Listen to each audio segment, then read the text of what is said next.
oui, le centre existe depuis 1987, donc à l'époque on était 3 personnes qui ont créé la structure qui était donc, tout à fait gérée de manière bénévole et d'une ampleur beaucoup moins grande qu'à l'heure actuelle. C'est-à-dire qu'on s'attendait à récupérer quelques dizaines ou quelques centaines d'animaux et très vite on a été un petit peu dépassé par l'effet d'appel et donc on a été amené à étendre notre rayon d'action à d'autres départements et voire même à d'autres régions, et ce qui nous a décidé en 1998 de professionnaliser l'activité. Donc de président de l'association, je suis devenu salarié. J'ai démissionné de la présidence pour devenir salarié de l'association, d'abord seul, puis ensuite avec d'autres personnes, et ainsi de suite. Ça nous a permis de...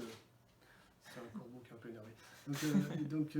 Du coup, ça nous a permis d'augmenter encore, de répondre de façon plus efficace encore à la demande, ce qui nous amène maintenant à disons un flux d'activité annuel de l'ordre de 2500 accueils.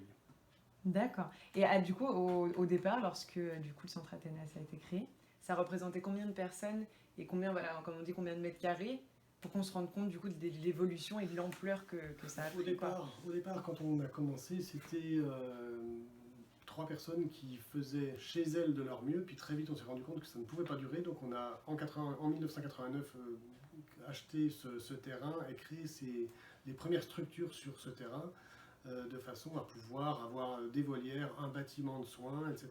Et donc depuis, on est toujours dans les mêmes structures, depuis 30 ans, et un besoin cruel de nouvelles structures, notamment d'une nouvelle infirmerie, se font sentir. Et le problème, c'est quoi? C'est l'espace ou c'est l'argent?